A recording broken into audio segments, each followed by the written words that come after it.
오늘은 다양한 포즈 제작을 위한 자유변형 도구 사용법과 효과에 대해 알아보고 나만의 이모티콘 팔레트를 제작하는 팁을 알려드리도록 하겠습니다. 안녕하세요, 버터고구마 스튜디오입니다.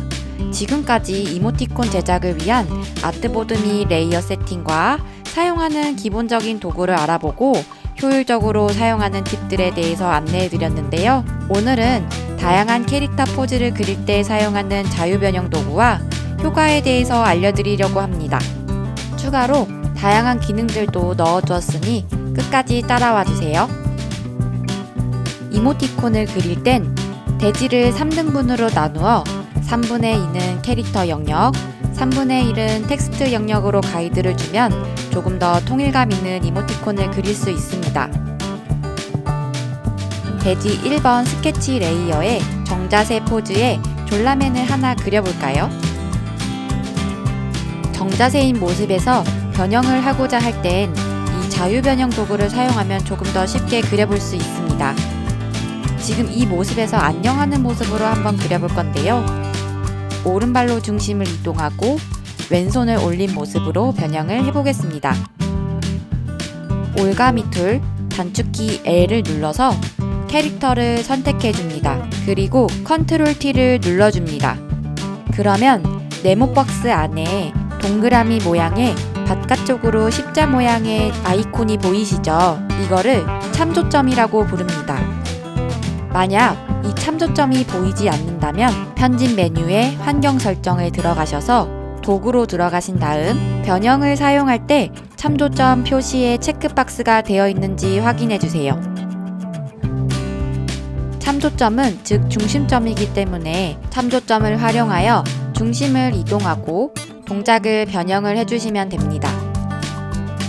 이 졸라맨은 일종의 가이드선이기 때문에 어느 정도 뭔가 맞춰졌다 싶으시면은 선 레이어에 졸라맨 가이드를 활용해서 캐릭터를 그려보시면 되겠습니다. 텍스트 레이어에 텍스트도 써보시고 채색도 해주세요. 채색을 할 때 이 색상도 다 기억을 할 수가 없겠죠.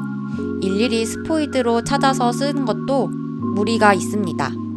그래서 나만의 이모티콘 팔레트를 만들어 두면 색상을 꺼내 쓰기 쉬운데요. 이모티콘 팔레트 만드는 방법은 색상 견본 패널을 보시면 아래에 폴더 모양의 버튼이 있습니다.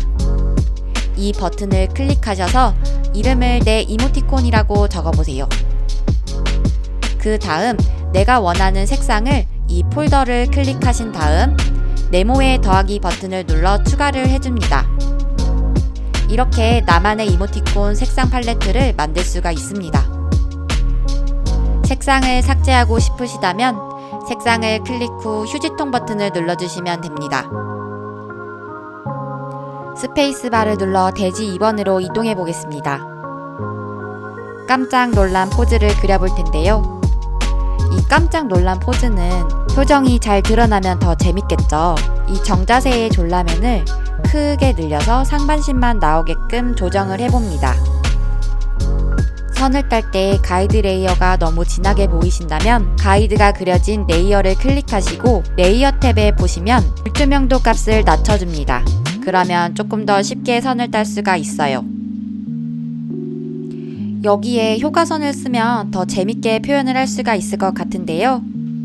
새로운 기능을 하나 알려드리도록 하겠습니다. 효과선 레이어를 하나 추가해 주시고 브러쉬를 선택한 상태에서 위에 옵션 바를 보시면 나비 모양의 아이콘이 있습니다. 대칭 그리기라는 아이콘인데요. 여기서 십자선을 한번 클릭해 볼까요? 그러면 십자 모양의 파란 선의 가이드가 나타납니다. 이동을 할 때는 이 상태에서 움직여 주시면 됩니다. 캐릭터 가운데로 맞춰보시고 효과선을 넣어줍니다. 여기서 이 효과선에 블러 값을 주면 이 캐릭터가 조금 더 살아나 보일 것 같은데요. 블러 효과를 주는 방법은 필터 메뉴로 들어가셔서 흐림 효과, 가우시안 흐림 효과를 사용해 주시면 됩니다. 양은 내가 원하는 만큼의 양을 사용하시면 되고 확인 버튼을 눌러주시면 됩니다. 다양한 블러 효과들이 많기 때문에 하나씩 다 사용해 보셔서 내가 원하는 효과들을 찾아보세요. 다음은 마스크 기능에 대해서 설명해 드리려고 하는데요. 내가 원하는 범위 안에서 색칠을 하고 싶은데 바깥으로 삐져나가는 경우가 있습니다. 특히 캐릭터에 무늬를 넣을 때 가장 많이 사용하게 되는 것 같습니다. 캐릭터에 무늬를 넣고 싶다고 하실 때는 색 레이어 위에 무늬 레이어를 하나 추가해 줍니다. 마우스를 색 레이어와 무늬 레이어 사이에 대시고 Alt키를 누르면 아래 화살표에 네모 모양이 나타납니다. 이때 마우스를 클릭해 주세요. 그러면 쏙 들어가는 표시가 나타납니다.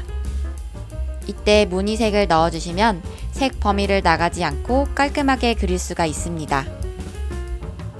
이런 식으로 내가 원하는 영역 안에서 빠져나가지 않게끔 색칠을 하며 다양하게 그려보세요. 마지막으로 모자이크 효과도 한번 써볼게요. 욕을 쓸 수는 없으니까 입모양이나 손가락에 모자이크 표시한 이모티콘들 보신 적 있으시죠? 이 효과는 채색까지 다 마무리된 상태에서 해주시면 좋습니다. 선과 색 레이어를 Shift 키로 잡으신 다음 Ctrl C 복사, Shift Ctrl V 해서 제자리 붙여넣기를 해줍니다. 이 두 레이어를 하나의 레이어로 합칠 텐데요. 레이어를 병합하는 단축키는 Ctrl 영어 E입니다. 그러면 하나의 레이어로 보여지게 됩니다.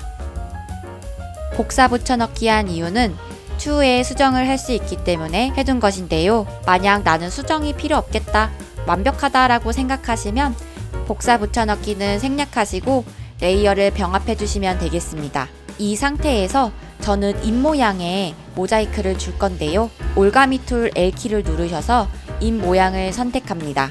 그 다음 필터 메뉴에 들어가셔서 픽셀화, 모자이크를 클릭해 줍니다. 양의 범위는 내가 원하는 만큼으로 설정해 주시고 확인 버튼을 눌러주시면 됩니다. 오늘은 다양한 포즈를 제작하기 위한 자유변형 도구를 사용해 보았고, 이모티콘에서 많이 쓰이는 블러 효과와 모자이크 효과를 사용해 보았습니다. 더불어 레이어 마스크 하는 방법과 대칭 그리기 기능도 알아보았습니다. 다음 시간에는 이모티콘 이미지를 내보내는 방법과 카카오 이모티콘 뷰어 활용법도 알려드리도록 하겠습니다. 그럼 다음 강의에서 뵙겠습니다. 이상 버터고구마 스튜디오였습니다.